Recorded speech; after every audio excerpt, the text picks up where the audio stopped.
Timnas Indonesia Under-20 kini berada di jalur yang tepat usai menjuarai ASEAN U19 Boys Championship. Mereka benar-benar dipersiapkan untuk masa depan timnas agar menjadi tulang punggung pasukan Garuda di waktu mendatang. Namun jika belajar dari sejarah, bukan kali ini saja Indonesia digandrungi bibit-bibit penuh talenta. Sebab 11 tahun yang lalu, rombongan Evan Dimas yang juga menjadi jawara ASEAN Junior gagal mengemban harapan menjadi generasi emas tanah air. Usai pihak federasi dinilai salah kaprah dalam mengembangkan potensi mereka.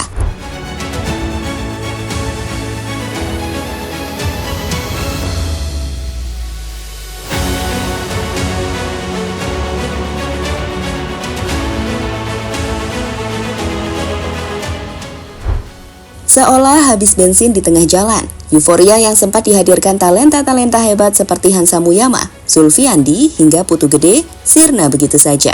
Mereka gagal bersinar ketika beranjak ke level senior. Lantas, dalam misi menyiasati blunder serupa terulang kembali, PSSI yang tetap akan menggembleng potensi generasi Kaviatur menyusun rangkaian program lebih matang agar generasi timnas dapat berkesinambungan sesuai dengan yang diharapkan.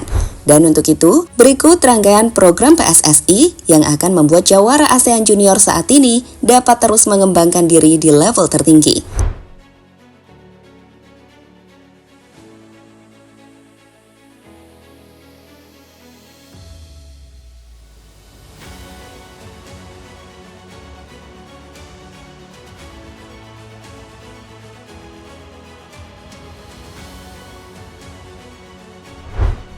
Ganti tur Nusantara dengan turnamen internasional.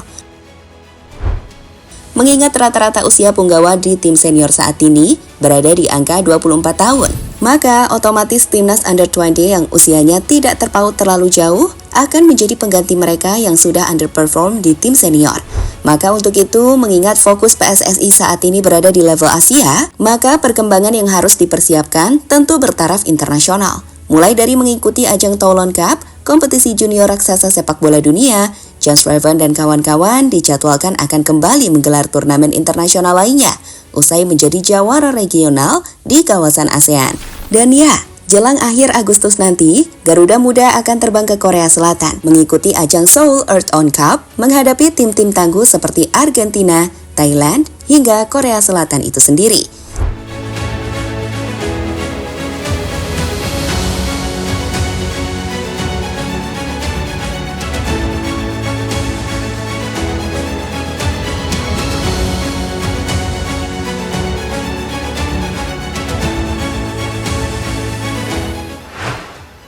Lalu jika dilihat kembali perbedaan agenda dua generasi timnas U19 usai menjadi jawara ASEAN tentu sangat kontras. Sebab generasi 2013 dulu digenjot habis-habisan dalam tur Nusantara, menghadapi 13 tim berbeda dengan rata-rata waktu istirahat hanya 2-3 hari saja. Sedangkan generasi 2024 saat ini hanya akan menghadapi 3 tim saja. Namun dengan level lebih tinggi yang tentunya akan menambah pengalaman Garuda Muda saat bersaing di kancah internasional. Lantas melihat perbedaan signifikan tersebut, pasukan Garuda Muda diharapkan tidak habis di tengah jalan sebelum ikut di kualifikasi Piala Asia U20 yang akan berlangsung pada bulan September mendatang. Sebab sekali lagi, banyak yang menilai jika turunnya performa rombongan Evan Dimas yang juga masuk putaran final Piala Asia disebabkan padatnya tur Nusantara yang kualitasnya jauh di bawah standar internasional.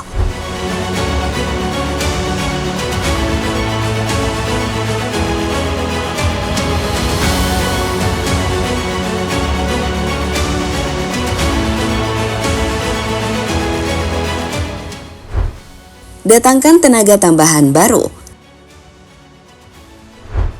Seperti yang sudah diketahui, usai berpartisipasi di ajang Toulon Cup, setidaknya ada 3 nama diaspora yang akan menyusul John Shriven untuk dinaturalisasi.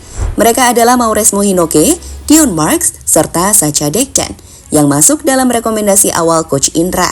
Jika berkaca dari kasus John Shriven yang mampu memberi dampak signifikan bagi pasukan Garuda Muda, maka tambahan 3 nama yang dimaksud tentu akan menambah kedalaman skuad Indra Syafri, terlebih jika sudah melewati masa adaptasi.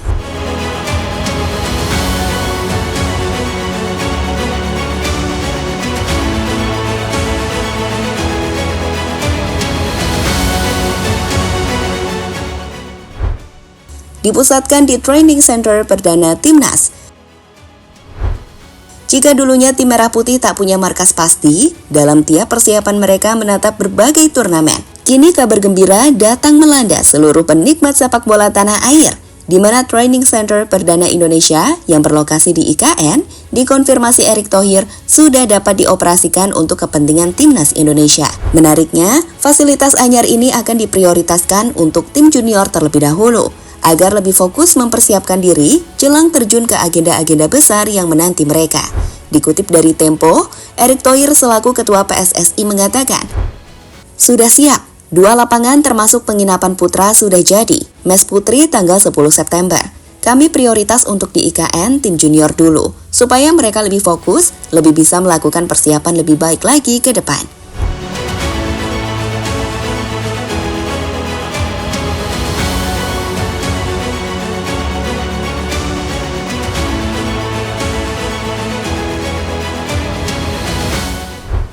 Bimbingan soft skill bersosial media.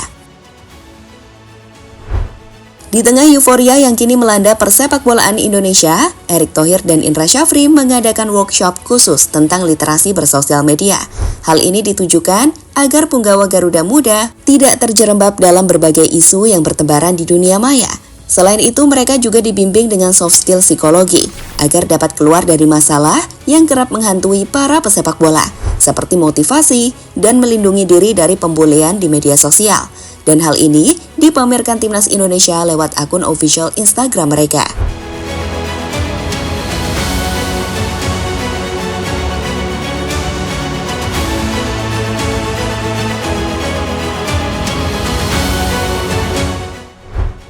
Investasi besar-besaran pemerintah Indonesia. Untuk membangun tim yang solid, investasi yang dikucurkan tidak boleh setengah-setengah.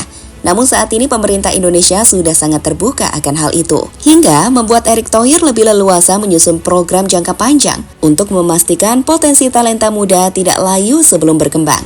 Dalam wawancaranya bersama Suara.com, Erick Thohir menjelaskan, "Kalau membangun sepak bola ya tidak bisa seadanya, full habis-habisan. Itu pun tidak menjamin hasil yang baik.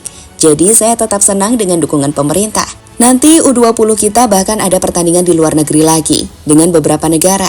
Jadi kita terus lakukan ini."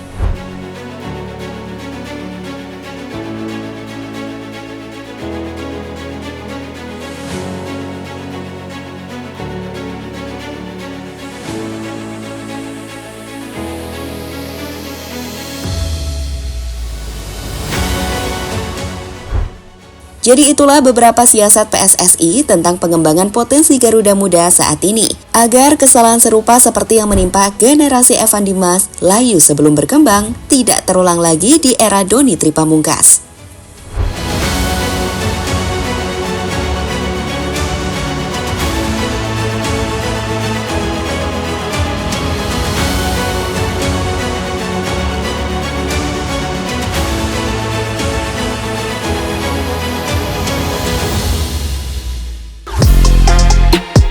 Halo, izin iklan sebentar ya guys. Jadikan ruangmu bernuansa Timnas. Temukan beragam poster dinding, sepak bola dan Timnas dengan desain menawan, kualitas premium dan harga yang tidak akan menguras kantong. Segera klik link Shopee di deskripsi video ini dan dukung Timnas dengan sepenuh hati.